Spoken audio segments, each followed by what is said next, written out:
My sister-in-law is about to deliver a speech in French. She hasn't had the same privileged upbringing as us, so please, let's be patient with her, I requested, feeling the anticipation build in the room. All eyes turned to the groom, who appeared visibly flustered. I switched on the mic, hoping to ease his nerves. Congratulations on your marriage. Now, without further ado, let me proceed with my speech. I began as the room fell silent. Out of the corner of my eye, I caught a fleeting glimpse of Emily's faint smile. With a deep breath, I launched into my speech in fluent French. Every now and then, I glanced over at the couple. Emily's frozen smile seemed somewhat out of place. As I worked in the fields, I spotted fresh rabbit tracks in the neighboring cornfield for the first time this year. Pausing my work, I locked eyes with a rabbit and its baby, the mother feeding on grass with its tiny offspring. It was truly heartwarming. "Oh, how cute. It's that time of year already, isn't it?" I exclaimed. I introduced myself as Sarah, currently 30 years old, planting corn in a carefully prepared field. The farming work was monotonous, often making me lose track of time. As evening approached, I decided to call it a day, exchanging nods with a familiar farmer also preparing to head home. Living off a mix of farming and part-time jobs started when my parents were killed in an accident during my middle school years, leaving me and my younger brother, Jason, in the care of our maternal grandparents. Despite their kindness, our grandmother's frailty and frequent illness added strain to our lives. Our grandfather, though brave and supportive, seemed worn out from shouldering responsibilities. With our grandmother's uncertain health, I chose not to pursue high school, instead working to support Jason's education. He eventually secured a spot at Harvard University, and I attended his college orientation, filled with tears of relief. Years passed, and our grandparents retired, prioritizing each other's care. Today, after work, I plan to visit them, knowing how precious these moments were, especially for Jason, who rarely had the chance to see them due to his job. As I parked my car and opened the slightly old door, the darkness enveloped me, signaling the end of another day's labor. "Welcome home, Sarah," echoed through the house as I stepped inside. "Hey, Sarah's back," I heard from the back, followed by the sound of quiet footsteps. "Sarah, you look well. You haven't had dinner yet, right? It's ready. Why don't you join us?" "It's been a while," said my grandparents in unison, their warmth enveloping me. "I'm hungry," I admitted, and both of them welcomed me with smiles. Though I'd been away from this house for many years, the comfort of my childhood home was irreplaceable. As we sat down to dinner, catching up and making small talk, the phone rang. "Who could it be at this hour?" "Should I get it?" I asked.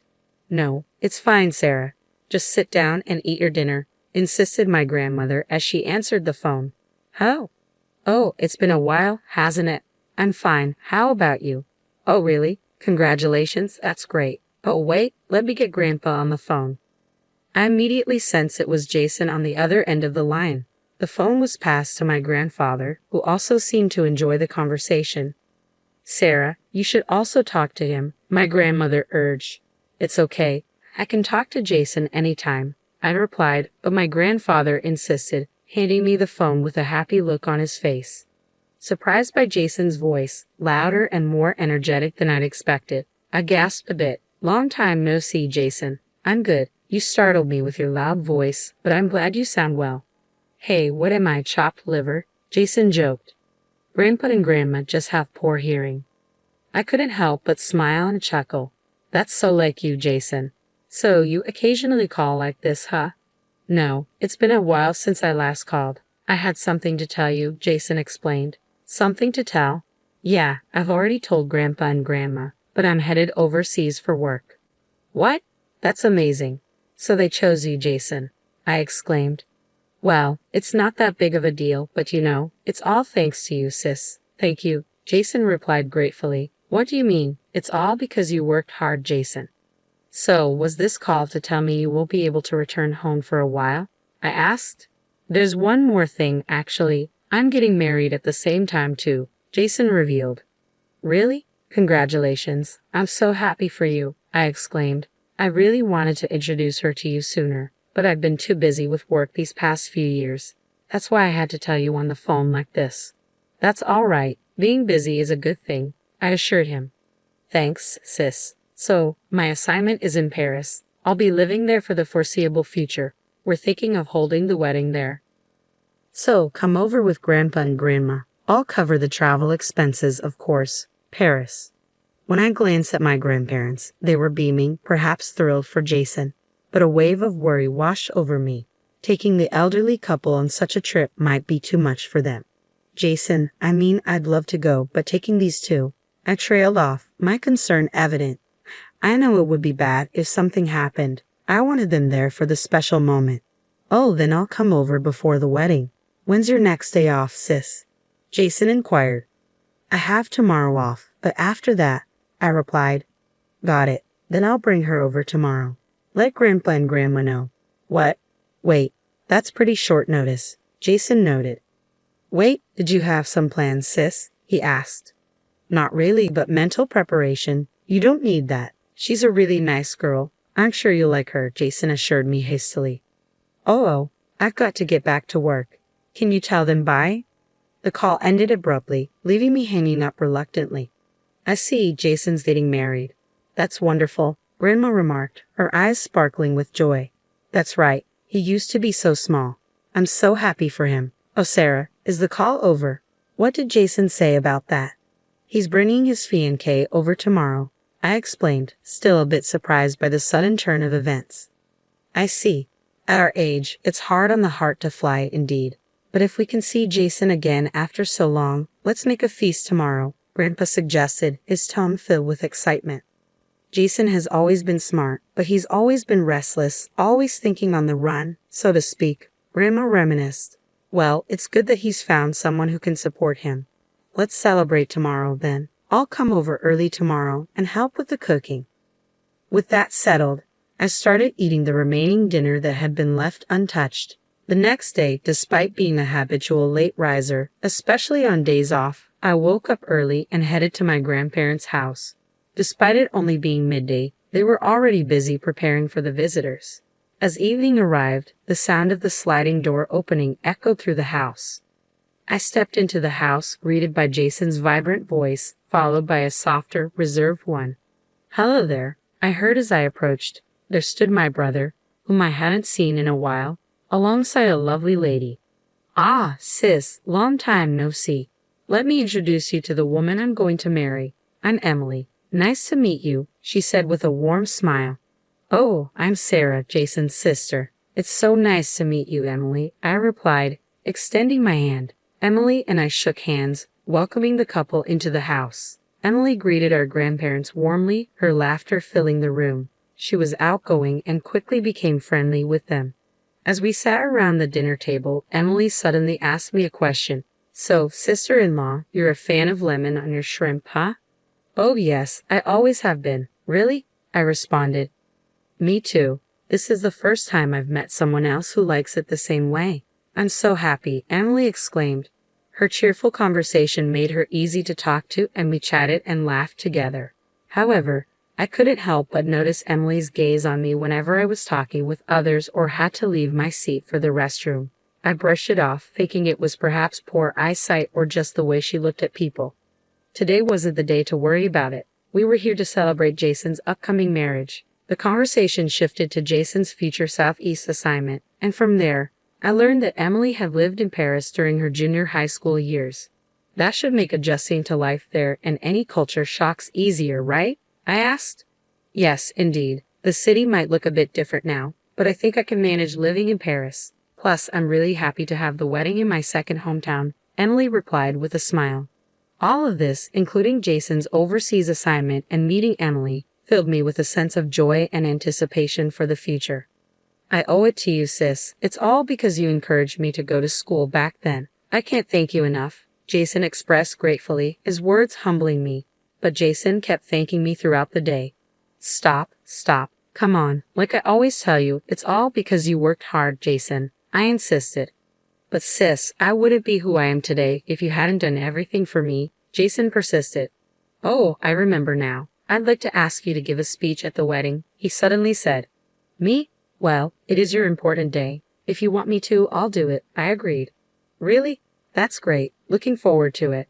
Don't set the bar too high, Jason joked. Even at that moment, I felt Emily's gaze on me. However, the dinner went smoothly, and I breathed a sigh of relief. Time flew by, and before I knew it, It was the day of Jason's wedding.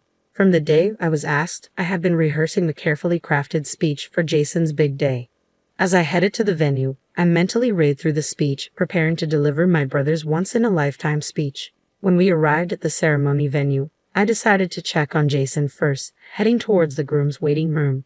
As I opened the door, I was surprised to see Jason still in his everyday clothes. "Oh, big sis, thanks for coming. Was it hot outside?" he asked. "Yeah, I was taken aback by the heat, but I'm fine. More importantly, you haven't dressed up yet. I was looking forward to seeing you in a tuxedo," I teased. "You're too eager. We still have plenty of time," Jason reassured me. As we chatted for a bit, I heard the door open. Turning around, I saw Emily, the bride, standing there. I tried to greet her, but she cut me off, a knowing look in her eyes. "You made it here all by yourself, sister-in-law. I heard you didn't go to high school, so I was worried about you," she blurted out loudly, leaving me taken aback in the quiet waiting room. "Huh?" Jason stepped in front of me, confronting Emily. "Hey, what the heck? Stop it, Emily." "I was just expressing my concern." "Why are you blaming me?" Emily whimpered, facing the furious Jason. I watched this unfold and promptly stepped between Jason and Emily. "Don't get mad, Jason. I'm fine. Today is an important day, right?" "If you say so, sis." Jason relented, and the situation settled down. Emily, on the verge of tears over the smallest thing, struck me as someone who always needed to be the center of attention. Throughout Jason's dating history, some of his girlfriends had been jealous of the bond between us siblings. With that experience, I maintained my composure as I observed Jason comforting Emily until her tears subsided. Intending to leave early to find my seat and rehearse my speech, I began to step away. However, just as I was about to go, Emily, who had been crying moments before, flashed me a smile. "Oh, and please do your speech in French so everyone can understand it," she said, giggling. I was left dumbfounded. "No, sis, you don't have to do that, Emily." "Don't say such things," Jason chimed in quickly. At that, Emily's face crumpled as if she were about to cry again. "It's okay, Jason, I understand. I'll practice," I reassured her, trying to ease the tension. Emily cracked a small, cunning smile, but I quickly left the scene. The wedding began, and seeing Jason being showered with blessings, looking so content, made me genuinely happy. As the ceremony continued, before I knew it, it was my turn to speak. Standing nervously before the mic, I was about to start my speech when a voice echoed from a different mic. "My sister-in-law is going to give a speech in French. She hasn't been brought up in the same kind of educated environment as us, so please be patient with her." Upon hearing this, the room buzzed with anticipation. All eyes turned to the groom, who was visibly flustered. I switched on the mic, hoping to put him at ease. "Congratulations on your marriage. Now, without further ado, let me proceed with my speech," I began, as the room fell silent. Out of the corner of my eye, I caught a fleeting glimpse of Emily's faint smile, then began my speech in fluent French. Every now and then, I glanced over at the couple. Emily's frozen smile seemed somewhat out of place. "Why, how?" Recalling my past, I remembered a time when I once worked part-time in agriculture. We hosted a French man who was interning there, 5 years older than me. He was kind and always thoughtful, and I secretly had a crush on him. Looking back, it was my youthful days, eager to deepen my friendship with him despite the language barrier. I borrowed my friend's school French textbook and studied diligently. At first, our conversations were awkward, but eventually I became capable of casual conversation in French. As my jokes during the speech set the room roaring with laughter, I noticed Emily seemed completely lost. I figured she'd probably forgotten her French after so long abroad. Moreover, her 3 years of middle school overseas had taught her that unless you're keen on learning, you can get by with just gestures and vibes. Just as it's hard for a child to understand what adults talk about, it seemed unlikely Emily understood everything that was happening. As my speech drew to a close, I saw Jason deeply moved, crying beside her, Emily clueless as to why he was crying. As I finished speaking, the room erupted into applause. Emily, who still had no clue what was happening, started clapping along. When I asked, "Was that okay?" in French, she fell silent, her face flushed with frustration. Seeing this, the crowd, including the guests, clapped even more. As I was returning to my seat, I heard Emily's sharp voice. "Excuse me, isn't it time for me to change into my next outfit?" "Why do I know the schedule better than you all? Can't you do your job? Hurry up." Perhaps she was irritated with me. Emily's tirade against the staff and her behavior towards everyone else remained terrible until the end. But somehow, the wedding concluded without a hitch. Back home in Louisiana, I showed my grandparents the wedding photos and videos, and they were thrilled. Even now, months later, they sometimes look back at them, shedding tears of joy. Meanwhile, Jason, who moved abroad, started calling more often than before, and the bond between his siblings grew stronger. According to him, many of the guests at the wedding had seen Emily's malicious behavior and arrogant attitude towards me and had grown to despise her. Emily's reputation, built up over the years, took a nosedive, and her friends began to drift away. Then Emily started blaming Jason for everything, crying, throwing tantrums, and worst of all, she started to verbally abuse Jason on a regular basis. Having lost all hope for Emily, Jason was now working on a divorce. A few months later, as usual, I went to see my grandparents, had dinner with them, and the three of us were chatting about recent happenings. Suddenly, the sound of the front door opening resonated, followed by, "I'm home." I quickly ran to the door. "What? Jason, why are you not in Paris?" I exclaimed. "Oh, sis, you're here too. Perfect timing. And seriously, even if this place is in the middle of nowhere, you should keep the doors locked," Jason replied. "Oh, Jason, welcome back. Paris? Are you done over there?" I asked. "No, I'm still living in Paris, but I had a business trip to New Orleans, so I decided to swing by." "Oh, that smells good. I'm hungry," Jason said. "Well then, come over here and eat, Jason. Guess what? Jason's back."